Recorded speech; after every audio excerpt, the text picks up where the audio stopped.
Military official Yuri Inat said on television that missiles were shot down in the area outside Kyiv and in central region of Dnipropetrovsk. Ukrainian air defense shot down 14 of 19 missiles fired by Russia in a morning airstrike on Friday. A Ukrainian Air Force spokesman said. Unfortunately, one person lost his life. Initially, 4 people were injured. 2 people are in serious condition, Lysak said on the Telegram messaging application. 1 hour ago 9:01 Central Europe time, Kyiv urges Ukrainians to save energy after attack on power plant. Hello. This is The Guardian's live coverage of the war in Ukraine. In its first warning this winter, Ukraine has told residents to save energy after a power plant near the front line was hit by artillery fire. This afternoon enemy attacked one of the thermal power plants in front area.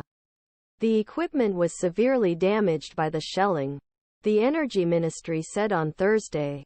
It not specified which plant was affected, but it stated that 2 power units stopped working and this caused a temporary outage in the network.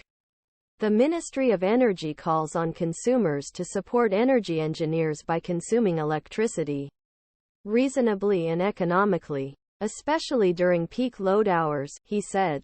Authorities have been warning for months that Moscow was planning to step up attacks on energy infrastructure after attacks on the power grid last year led to widespread blackouts. In his night speech, President Volodymyr Zelensky said, "I thank every Ukrainian family, everyone who understands the difficulties of war heat and uses electricity frugally rationally." In other developments, British Foreign Secretary David Cameron called on U.S. lawmakers to approve new aid to Ukraine, a day after Senate Republicans blocked a funding bill for Kyiv. "I am not worried about the strength, unity, consensus and courage of the Ukrainian people.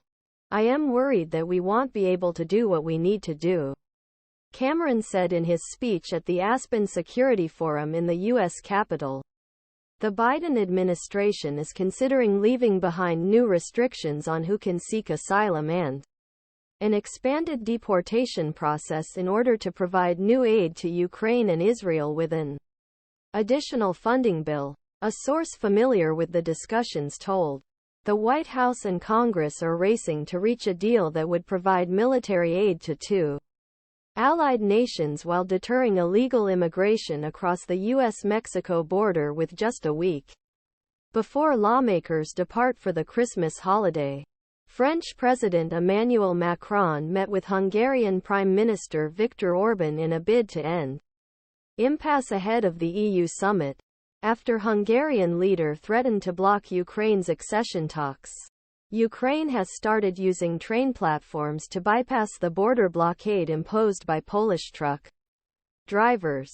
Ukrzhelnytsia, the Ukrainian rail network, said. In statement, it was stated that first train deployed in operation carried 23 trucks from Ukrainian border to Poland. Britain and the US have